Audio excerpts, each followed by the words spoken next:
What's up YouTube, my name is Gio, and Spider-Man No Way Home is a beautiful mess.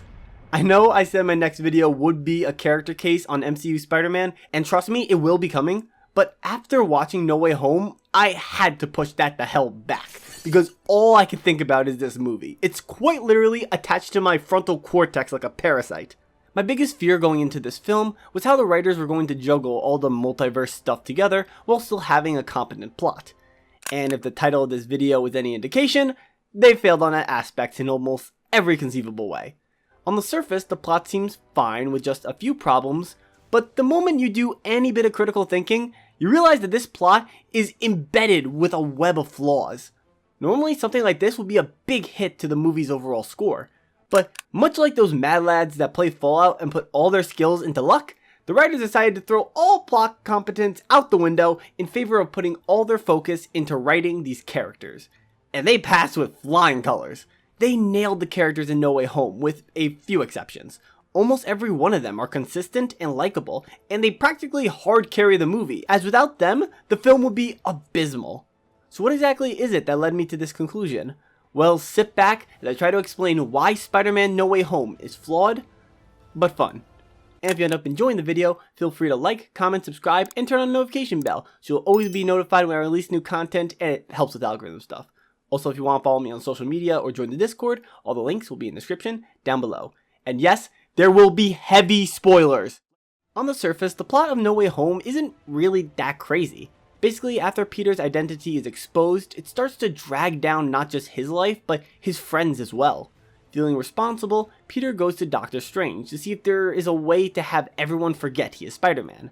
Strange actually has a spell for this, but due to Peter trying to constantly change the parameters mid-cast, it becomes unstable, leading to several villains across the multiverse who know Peter Parker is Spider-Man getting pulled into the MCU. Now Peter has to gather up all the villains so Strange can send them back to their universe. Pretty simple plot when boiled down. However, the devil is in the details. The story becomes a mess when looking at three important points, those being the spell itself, the movie's connection to the MCU, and the film's effect on other Spider-Man movies.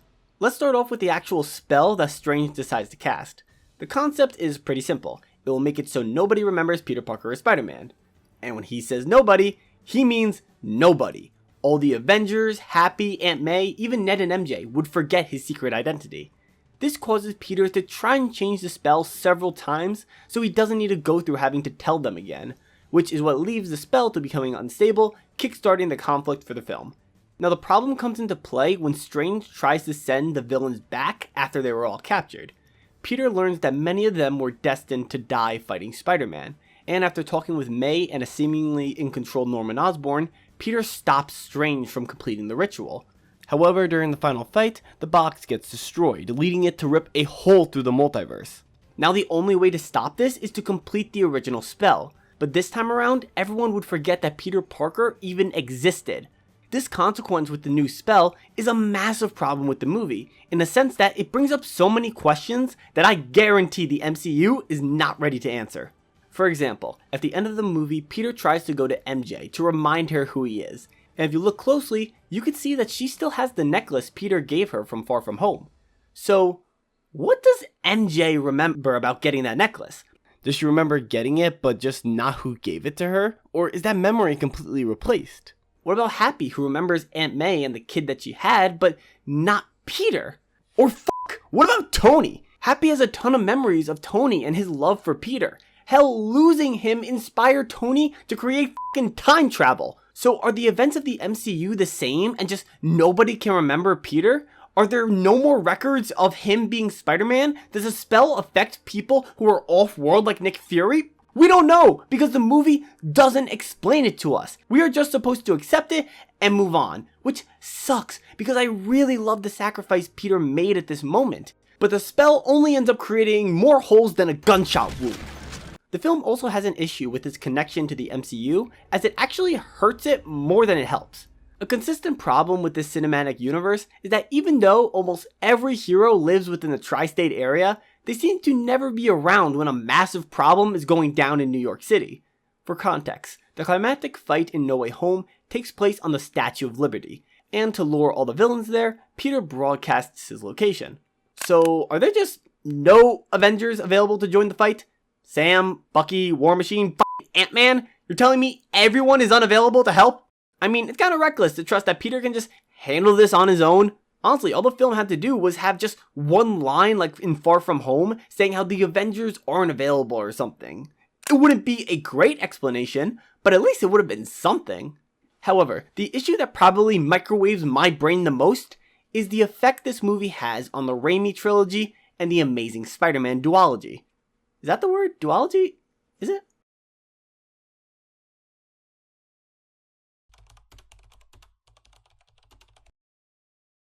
Huh, it is. Anyway, for context, when Peter finds out that these villains are destined to die fighting Spider-Man, he wants to help change their fate by fixing the accidents that happened to them, like repairing the chip that is linked to Otto's brain and taking away Electro's electricity as a way to give them a second chance. And by the end of the film, all the villains have been cured and are sent back to their worlds in that state. But now, what happens to those timelines? I mean, each of these villains are grabbed from different points in time of their respective universes. So if they go back cured, does that change everything about the original movies? Like, I mean, Green Goblin is now fixed. So when he goes back to his universe, does that mean he never finishes his fight with Tobey Spider-Man, which changes Harry's life drastically? Or what about the Lizard being cured? Does that mean that Gwen's dad never dies? That must have had a massive effect on the timeline, especially when you think about if Norman was around, maybe Otto's project from Spider-Man 2 wouldn't have lost control. Does that create a paradox now, or is it the I have been running around in circles in my own goddamn head trying to figure this shit out, bro. I'm literally microwaving my frontal cortex. I just don't get it. The more I think about it, the more I'm going to require stem cell surgery to repair the damage done to my brain. The best faith argument I could give is that all these characters that come from the multiverse are just slightly different versions from what we know. So when they go back to their respective worlds, it won't change the original movies. Is it a perfect explanation? Probably not, but it's the best I got. Wait a minute, how did Venom get to this universe? F you, I already said there'd be spoilers. He doesn't know Peter Parker is Spider-Man. How the hell does that work? Absolutely no consistency in this plot. For f***'s sakes. Now, after taking a shit bigger than the Into the Spider-Verse kingpin on this movie, you all are probably confused on why I called this movie an enjoyable mess when I have only talked about the mess. Well, strap in, because it's time to sing the praises, as while the plot makes as much sense as this picture of Master Chief holding a dog like a rifle, it more than made up for it in the writing of these characters. It's top notch, and while there are still some problems, they pale in comparison to all the good that can be found. Now, before I proceed to give this movie a handy under the table, let's look at some of the characters that do kinda miss the mark. Starting with... Believe I'm in the Sanctum Sanctorum. God damn it. Ned perfectly embodies an issue with this film that I haven't talked about yet. That being the comedy. Now, there's nothing wrong with having some comedic moments in a movie. However, there are a few times where the comedy undercuts a serious moment, and it ends up severely hurting the scene. For example, there is a part where Ned learns about the tragedy of Harry Osborn from the Raimi trilogy. It's a very serious moment. That turns into a joke when Ned turns to Peter and tells him, "Oh, I promise you, I will never kill you." Also, Harry redeemed himself in Spider-Man 3, so they literally changed his character for a joke, but I'll get to that later. Ned also gains the ability to use magic out of his ass, thanks to a certain artifact from Doctor Strange. This contrivance is actually how they bring Andrew Garfield and Tobey Maguire's Spider-Man into this universe. Yes, this is cool, but it's a massive plot convenience.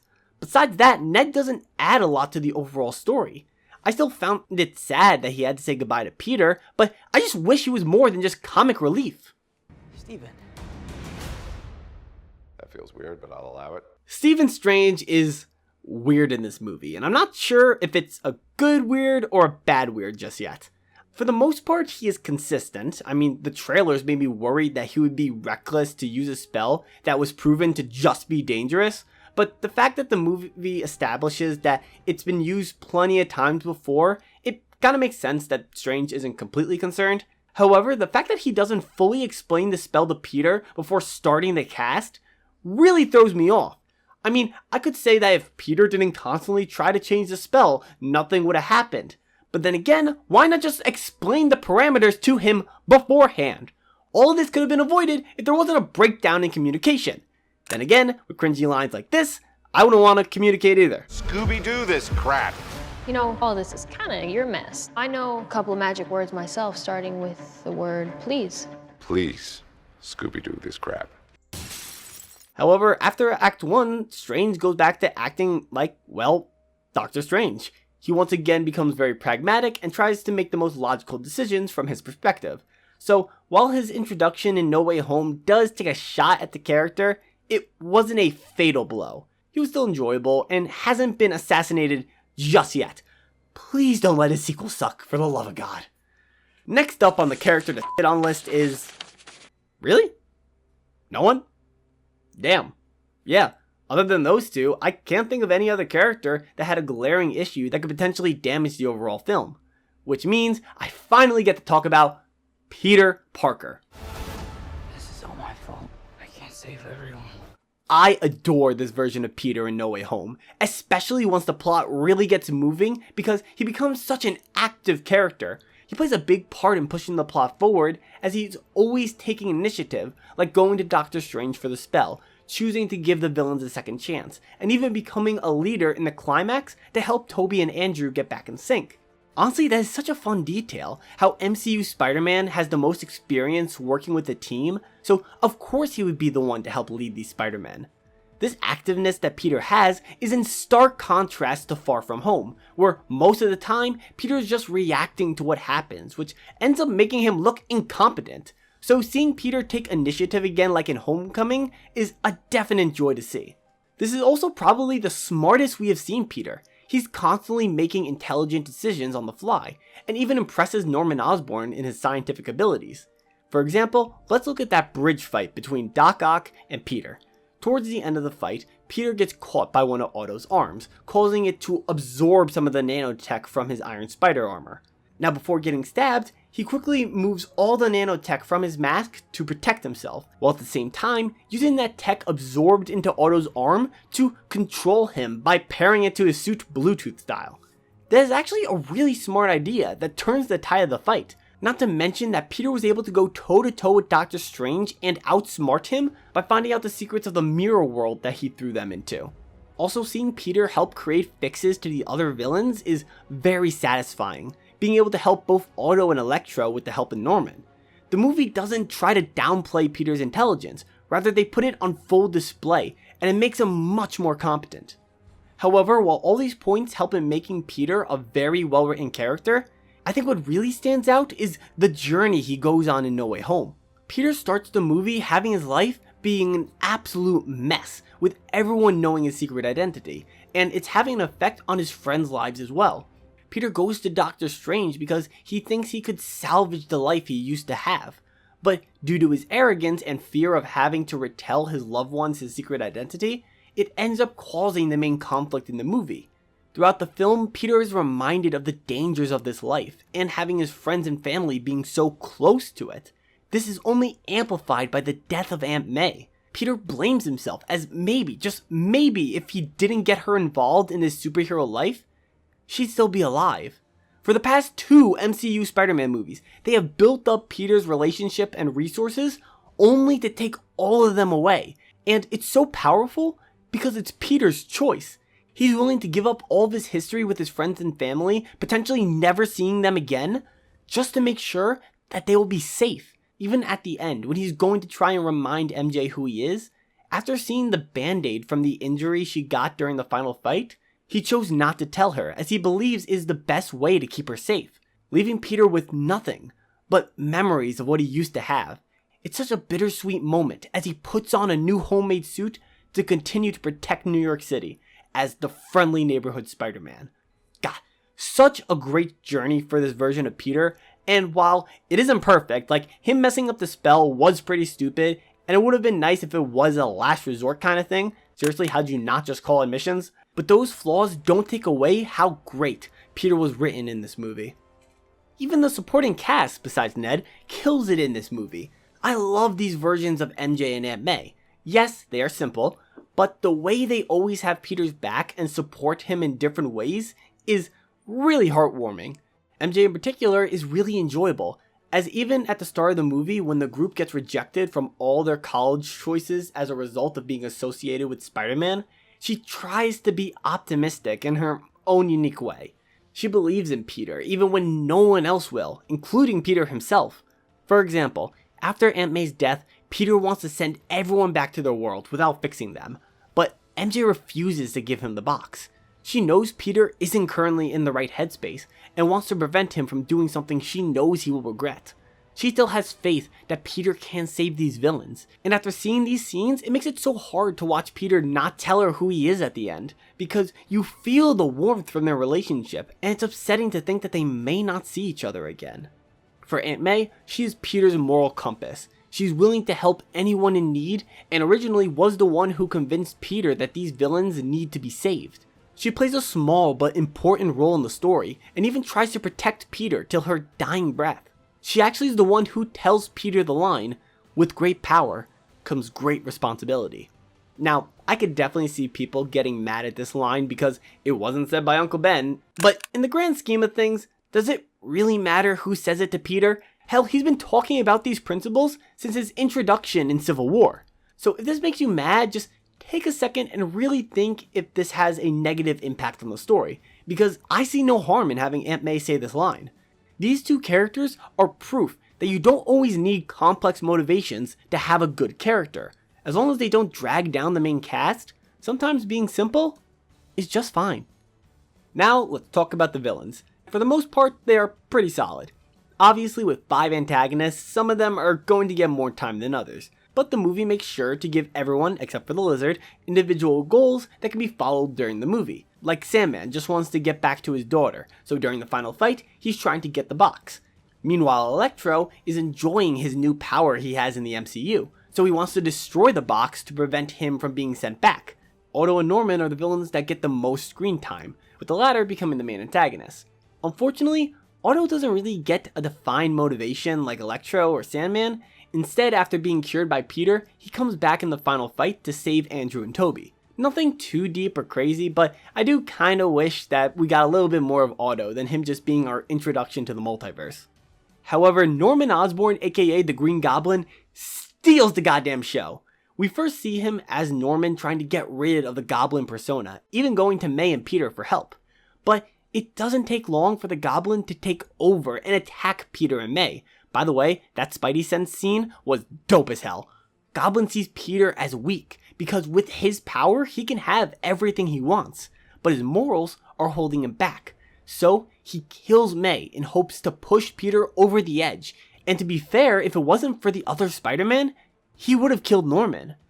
While he isn't the deepest villain we've ever gotten, Green Goblin challenges Peter's beliefs, pushes him to be stronger, and is written pretty consistently, which is more than enough to be seen as a good villain in my eyes. The last characters I want to touch on are our 2 returning Spider-Man, Tobey Maguire and Andrew Garfield. Yes, we all pretty much saw this coming, but I'd be lying to you if I said my jaw didn't fall through the floor seeing them on the big screen again. They play a small but important role in the movie, in being experienced Spider-Man to help guide Peter through the darkest time in his life.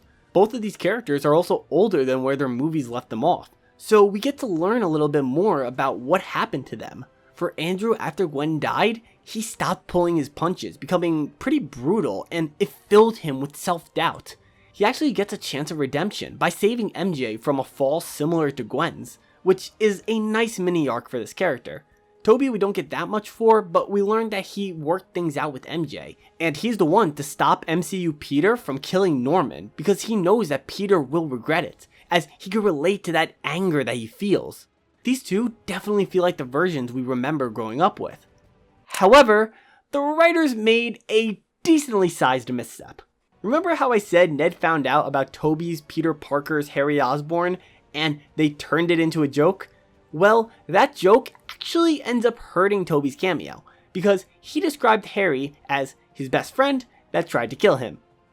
And that's it. No talk of his redemption or sacrifice from Spider-Man 3. So it makes you question if this is a different Tobey Maguire Spider-Man like how the villains probably are, or are the writers just missing a few brain cells?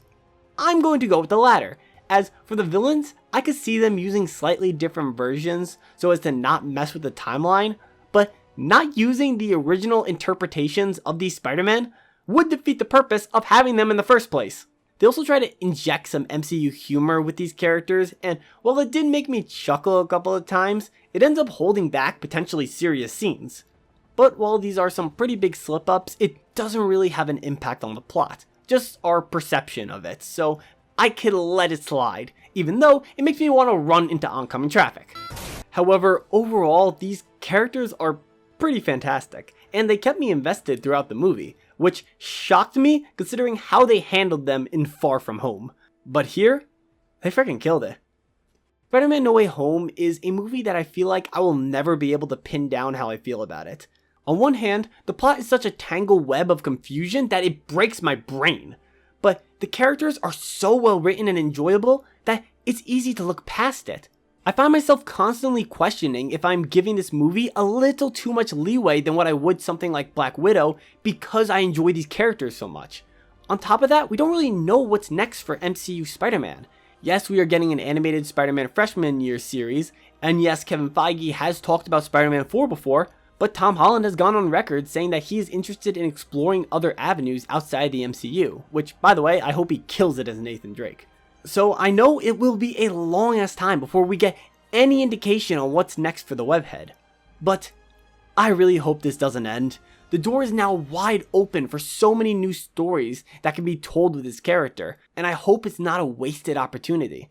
I've grown to really enjoy this version of Spider-Man, and while he has had his hiccups, f*** you Far From Home, what Spider-Man hasn't?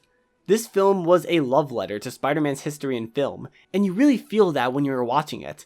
Is the plot broken? Yes. But are most of the characters well written, consistent, and likable? Also yes. And when the movie gets serious, it doesn't pull any punches. Spider-Man is a character that holds a special place in my heart, so it will never be easy to try to be objective when talking about him, but even with all the flaws in this movie, I know I'll be coming back to watch it on a regular basis, just like Into the Spider-Verse. All these reasons are why Spider-Man No Way Home is an enjoyable mess. And I cannot wait to see what Marvel has in store for our friendly neighborhood Spider-Man.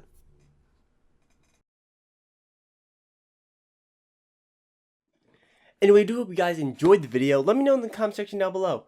What do you guys think of Spider-Man No Way Home? You guys like it? Do you think it's overrated? Just let me know what you guys think. This video came out much later than I thought it would, but the last week of December was just insane. A bunch of members of my family caught COVID, so a lot of my mind's focus was on that. I tried to do some video stuff, but I couldn't focus on that more or less. But it's all good now.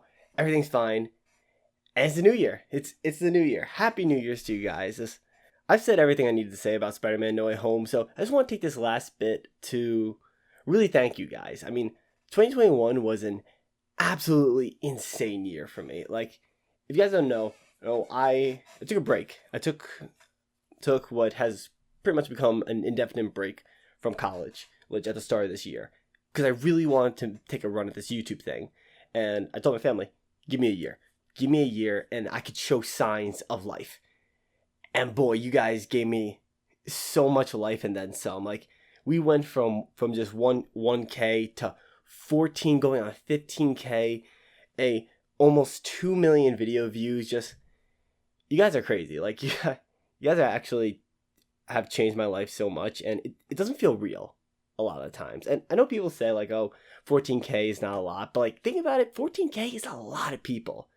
It's a lot of people, and I'm really grateful that you guys chose my content to stick around, to sub, to comment. It means a lot. It really does mean a lot. I know I can be a dickhead. I know I'm not always on time, but videos will come out, and you guys are just always there to support me, and I just have to thank you guys for that.